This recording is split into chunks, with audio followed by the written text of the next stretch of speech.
السلام علیکم ورحمۃ اللہ وبرکاتہ۔ محترم ناظرین، پروگرام علم و حکمت میں ایک وقفے کے بعد میں محمد عبد المنتقم آپ کو پھر دل کی گہرائیوں سے خوش آمدید کہتا ہوں۔ بہت ہی اہم بات جا رہی تھی کہ حضور اکرم نبی کریم صلی اللہ علیہ وسلم نے اپنی آمد اور اس دنیا میں تشریف آوری کے مشن اور مقصد کو واضح فرماتے ہوئے دو الگ احادیث طیبہ میں دو باتوں کا اعلان فرمایا کہ انما انا بعثت معلما، کہ میں معلم بنا کر بھیجا گیا ہوں۔ میرا اس دنیا میں آنے کا مقصد یہ ہے کہ میں تم کو علم سکھاؤں، علم کیا چیز ہے وہ میں دکھاؤں، میں سکھاؤں، تمہاری جہالت میں دور کروں۔ اور دوسرا مقصد آپ صلی اللہ علیہ وسلم نے بیان فرمایا کہ بعثت لأتمم مکارم الاخلاق، میں تمہارے اخلاق کو پاکیزہ بناؤں، مکارم اخلاق کی تکمیل کے لیے، اخلاق کی اعلیٰ قدروں کی تکمیل کے لیے میں دنیا میں بھیجا گیا ہوں۔ سبحان اللہ، ایک پاک اخلاق کا نمونہ میں تمہارے سامنے پیش کروں، اعلیٰ ترین اخلاق پر لا کر میں تمہیں کامل بناؤں، مکمل بناؤں۔ تو یہ دو چیزیں حضور صلی اللہ علیہ وسلم نے ظاہر فرمائی کہ قوم کی جہالت کا خاتمہ، اور دوسرا مقصد کہ بد اخلاقی کا خاتمہ۔ یعنی ان میں یہ کہنا چاہیے کہ ایام جاہلیت کی وجہ سے علمی قوت بالکل فنا ہو کے رہ گئی تھی، اور عملی قوت بھی فنا ہو کر رہ گئی تھی کہ اخلاق نام کی کوئی چیز ان میں باقی نہیں رہی تھی۔ تو ایک کالر سے بات کر لیتے ہیں، اس کے بعد اپنی گفتگو کو آگے جاری رکھیں گے۔ السلام علیکم کالر۔ جی وعلیکم السلام۔ جی فرمائیے بہن، کیا پوچھنا چاہیں جی گے آپ؟ میرا سوال یہ ہے نا کہ میرا کوئی رشتہ دار تھا نا، میرے پیچھے بہت بات کرتا تھا، بہت زیادہ۔ یعنی آپ کی غیبت کرتا تھا؟ نہیں ایسے سامنے ہے کہ تو بیمار ہے، تو ایسا ہے ایسا ہے، ایسے آمنے سامنے کہتا تھا۔ اچھا، سامنے۔ آ، جی تو جی آپ کا پھر سوال کیا ہے؟ میرا سوال ہے، پھر میں نے اس کو بیٹی کو بتایا کہ تیرا امی اچھا نہیں کرتے ہیں، اب وہ مجھ سے بہت ناراض ہے، اس کے امی۔ اب میں اس سے معافی مانگ دوں یا ایسے چھوڑ دوں؟ یعنی اس کے بیٹے کو آپ نے بتایا کہ وہ مجھے طعنہ دیتی ہیں ہر وقت؟ ہر وقت مجھے تانا دیتے ہیں، میں نے بہت صبر کیا، آپ صبر نہیں کر سکتے ہو۔ پھر اس نے اپنی امی کو سمجھایا کہ کیوں ایسا کرتے ہیں۔ اچھا، تو اس پر وہ آپ سے ناراض ہو گئی؟ اب اس سے ناراض ہو گئے۔ اب کوئی میرا دوست ہے، وہ کہتے ہیں دو ہے، ایک کہتے ہیں چھوڑ دو، اور دوسرا کہتے ہیں کہ نہیں معافی مانگو اس سے۔ اچھا ٹھیک ہے، اب میں پتہ نہیں کیا کروں میں۔ میں آپ کو بتاتا ہوں انشاءاللہ تعالی۔ اس پر آپ کا قصور اتنا زیادہ مجھے نظر نہیں آتا، اس کے بجائے ان کا بھی بڑا حصہ ہے اس میں۔ تو لیکن بہرحال ایک دو باتیں میں عرض کروں گا، انشاءاللہ آپ فون رکھ دیجیے گا۔ اللہ تعالیٰ آپ کو صبر اور اجر سے نوازیں، اور اللہ تعالیٰ آپ کے درجات بلند فرمائیں، اللہم آمین۔ کیونکہ یہ صبر کا بہت بڑا مرتبہ ہے، صبر کا بڑا ہی درجہ ہے، اور صبر کرنے سے جو نتیجہ سامنے آتا ہے وہ بہت ہی اچھا ہوتا ہے۔ لیکن کبھی کبھی سمجھانے کی بھی ضرورت ہوتی ہے کہ انسان کو اگر ذرا امید ہو کہ سمجھانے سے کوئی بات سمجھ جائے گا، تو ایسی صورت میں پہلا کام یہ ہے کہ سمجھائے انسان۔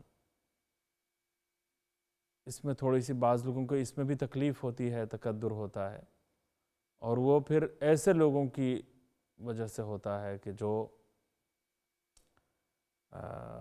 اس کا ری ایکشن اور بدلہ اور زیادہ سختی سے لیتے ہیں، کہ ویسے تو کوئی بولتا چلا جا رہا ہے، لیکن آپ نے مثال کے طور پر اس کو سمجھا دیا۔ ظاہر بات ہے کہ سمجھانے کی صورت میں اس کی برائی بیان کرنی پڑتی ہے، اس کی کمزوریوں کا اظہار کرنا پڑتا ہے کہ یہ بات مجھے پسند نہیں ہے، تو اور زیادہ خفا ہو جاتا ہے، اور زیادہ پریشان کرنے لگتا ہے۔ تو بعض لوگ شرم کی وجہ سے، مروت کی وجہ سے ڈائریکٹلی نہیں کہتے. دیکھیے طعنہ دینا یہ خود گناہ کبیرہ ہے، طعنہ دینا یہ غلط بات ہے. وَيْلٌ لِكُلِّ هُمَزَةٍ لُمَزَةٍ الَّذِي جَمَعَ مَالًا وَعَدَّدَ. تباہی اور بربادی ان لوگوں کے لیے ہے ہمزہ اور لمزہ، یعنی جو بالکل طعنہ تشنیع سے کام لیتے ہیں، یعنی روبرو برائی بیان کرتے ہیں، روبرو کسی کو طعنہ دیتے ہیں. اور جو پیٹھ پیچھے غیبت کرتے ہیں، تو برائی کا بیان اگر فیس ٹو فیس ہو، روبرو ہو، دو بدو ہو، آمنے سامنے ہو اور طعنہ دیا جائے تو اس کو طعنہ کہا جاتا ہے. اور پیٹھ پیچھے ہو، غائبانہ طور پر ہو، تو پھر یہ غیبت کے زمرے میں داخل ہے. تو فیس ٹو فیس طعنہ دینے والے، روبرو طعنہ دینے والے اور پیٹھ پیچھے برائی بیان کرنے والے، دونوں کے لیے تباہی ہو، دونوں کے لیے بربادی ہو. بعض لوگ کیا کہتے ہیں کہ یہ گویا بات کرنے کا لائسنس لے لیتے ہیں، غیبت کرتے ہیں اور کہتے ہیں میں ان کے منہ پر بھی یہ بات کہہ سکتا ہوں، اور یہ کہہ کر گویا جواز کا لائسنس لے لیا، اور اس کے بعد جو ہے وہ پیٹھ پیچھے برائی بیان کرنا پھر شروع کر دی، اور پھر اس کا گھنٹوں جو ہے وہ باتیں بیان کرتے چلے جا رہے ہیں. تو یہ بات بالکل ٹھیک نہیں ہے، یہ غیبت کے اندر داخل ہے. الا یہ کہ ظالم کے خلاف کوئی کارروائی مقصود ہو اور ظلم سے اس کو باز رکھنے کے لیے متعلقہ افراد سے اور متعلقہ لوگوں سے بات کی جائے کہ جو اس کا مداوع کر سکتے ہوں، یا جن کو کہے بغیر اس ظلم کا خاتمہ اور اس مشکل اور پریشانی سے نجات کی کوئی اور شکل اور صورت ہی نہ ہو، تو اس صورت میں لا يحب اللہ الجہر بالسوء من القول الا من ظلم کے تحت جو ہے اس کا جواز ہے. لیکن وہ بھی بقدر ضرورت ہو، ضرورت سے زیادہ بالکل نہ ہو، اور اس میں انسان اضافہ نہ کرے، بڑھا چڑھا کر کوئی بات نہ کرے، بلکہ حدود کے دائرے میں رہتے ہوئے بات کرے. لیکن جہاں تک آپ کے کیس کا تعلق ہے تو سب سے پہلا کام یہ ہے، حدیث میں فرمایا گیا ہے، حضور صلی اللہ علیہ وسلم نے ارشاد فرمایا کہ المؤمن مرآۃ المؤمن، ایک مومن دوسرے مومن کے لیے آئینے کی طرح ہے، مرر اور آئینے کی طرح ہے. یعنی آئینہ جس طرح عیب ظاہر کر دیتا ہے، اگر چہرے میں کوئی دبہ ہے تو وہ آئینہ آپ کو بتا دے گا، لیکن میں جب آئینے کے سامنے جاؤں گا تو میرا دبہ مجھے آئینہ بتاتا ہے، کسی اور کا دبہ مجھے نہیں بتاتا. اگر کوئی میل لگا ہوا ہے، مٹی لگی ہوئی ہے،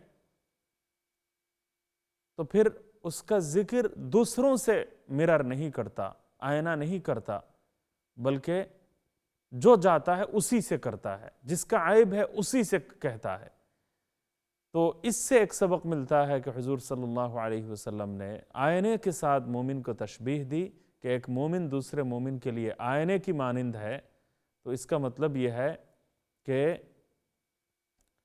اسی سے بات کرنی چاہیے، تنہائی میں بات کرنی چاہیے.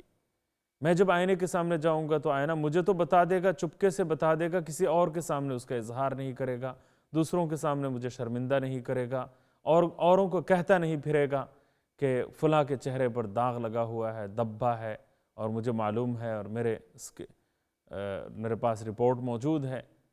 آپ کی برائی آپ کو بتاتا ہے آئینہ، میری برائی مجھے بتاتا ہے، اور خاموشی سے، چپکے سے اور بغیر آواز لگائے بتاتا ہے. تو یہ طریقہ ہوتا ہے بولنے کا، بتانے کا، تنہائی میں چپکے سے کسی دن بات کر لے.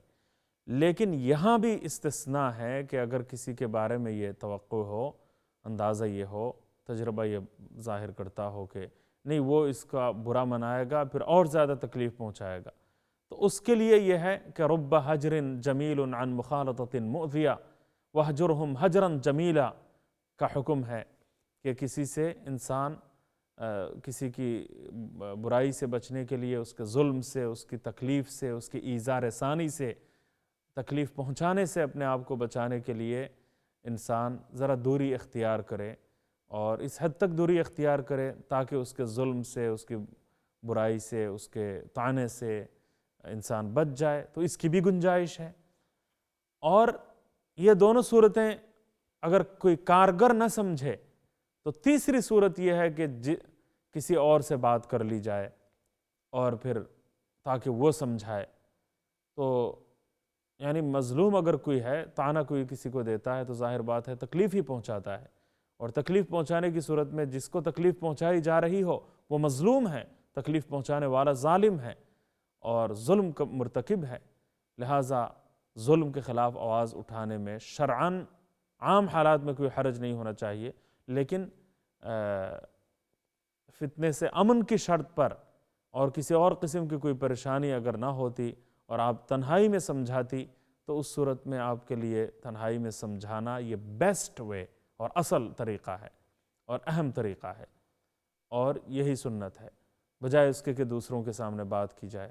آپ اگر آج یہ سمجھتی ہے کہ میرے لیے وہ طریقہ، اصل طریقہ اختیار کرنا زیادہ مفید تھا، مناسب تھا، یا اس کا تجربہ مجھے کر لینا چاہیے تھا، بیٹے کے سامنے ان کے خلاف بات جو میں نے کی اس کے بجائے براہ راست اور ڈائریکٹ مجھے بات کرنی چاہیے تھی، تو یہ اگر آپ محسوس کرتی ہیں تو ظاہر بات ہے کہ ان سے آپ کہہ دیجئے کہ آپ کی باتوں سے مجھے تکلیف ہو رہی تھی، ڈائریکٹ مجھے آپ سے براہ راست بات کر لینی چاہیے تھی، میں نے یہ کام نہیں کیا، آپ کے بیٹے سے میں نے بات کر لی اور بیٹے نے آپ کو برا بھلا کہا یا شرم دلائی، تو اس کی وجہ سے جو تکلیف آپ کو پہنچی ہے تو آپ مجھے معاف کر دیجیے گا، یا آپ کہہ سکتی ہیں اعلیٰ اخلاق کا مظاہرہ کرتے ہوئے۔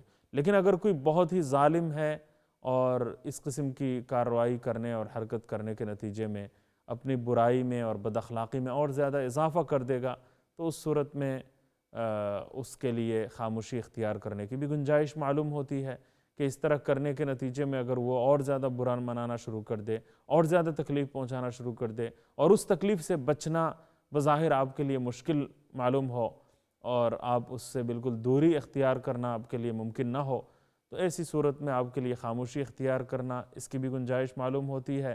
اور اگر آپ یہ سمجھتی ہیں کہ نہ تنہائی میں سمجھانے کی صورت میں بھی اصلاح ہو سکتی تھی، وہ کام میں نے کیا نہیں ہے، بیٹے کے سامنے بات کر دی، اس کی وجہ سے ان کو ذرا شرمندگی ہو گئی، تو اس پر جو ہے آپ اس کا اظہار کرتے ہوئے آپ لیکن ظالم کو ظلم پر آمادہ بھی نہیں کرنا چاہیے، حوصلہ بھی نہیں بڑھانا چاہیے۔ جتنی غلطی ہوئی ہے اس حد تک جو ہے غلطی کا اظہار کرتے ہوئے اس سے معافی مانگ لی جائے کہ تکلیف مجھے واقعی ہو رہی تھی اور اب بھی میں یہی چاہوں گی کہ آپ سے اس قسم کا برتاؤ نہ ہو، آپ اس قسم کا برتاؤ میرے ساتھ نہ کریں، لیکن بہرحال بیٹے سے بات کرنے میں مجھ سے غلطی ہو گئی ہے، یا اگر آپ سمجھتی ہیں کہ کہنا مناسب ہے تو کہہ دیں انشاءاللہ۔ کبھی کبھی ظلم سے بچاؤ کے لیے، تکلیف دہی اور اظہار ثانی سے بچاؤ کے لیے حکمت عملی کے طور پر کئی طریقے اختیار کیے جا سکتے ہیں۔ کسی کے ساتھ برائی کا بدلہ اچھائی سے دیا جائے، کسی کی معاملہ یہ ہے کہ برائی کا بدلہ اچھائی سے دیا جائے گا تو اور زیادہ چھڑ جائے گا، تو خاموشی اختیار کر لینے سے فائدہ ہوتا ہے۔ بعض حالات میں دوری اختیار کر لینے سے فائدہ ہوتا ہے، بعض صورتوں میں ان میں سے کوئی صورت بھی کارگر نہیں ہوتی بلکہ تنہائی میں سمجھانے کا فائدہ زیادہ ہوتا ہے۔ بعض کے بارے میں یہ ہوتا ہے کہ تنہائی میں سمجھائیں تو بھی فائدہ نہیں ہوتا بلکہ کسی اور سے بات کرنی لازمی ہوتی ہے۔ تو یہ بعض کے لیے تو یہ مسئلہ ہے کہ قانونی کارروائی انسان کرے اور اپنے تحفظ کی ضمانت حاصل کرے، پھر اس کے بعد جو ہے اس کے خلاف کوئی بات کریں اور اس کو ظلم سے باز رکھنے کے لیے کوشش کریں۔ تو یہ مختلف شکلیں انسان کے جو نفسیات ہے اور اچھائی اور برائی ہے انسانوں میں، اس کے فرق کی وجہ سے یہ مختلف شکلیں ہو سکتی ہیں۔ تو کسی یعنی لگے بندے طور پر کوئی ایک مشورہ یعنی فکسڈ کر کے متعین طور پر دینا یہ ذرا مشکل ہوتا ہے، کیونکہ جس کے ساتھ معاملہ ہو رہا ہے اس کا حال جو ہے وہ جاننا لازمی ہوتا ہے۔ اگلے کالر سے بات کر لیتے ہیں۔ السلام علیکم۔ وعلیکم السلام۔ السلام علیکم۔ وعلیکم السلام، جی فرمائیے بہن، کیا Hello. پوچھنا جی کیا پوچھنا چاہیں گے آپ، جی فرمائیے۔ excuse me, can I speak to Bengali জবান?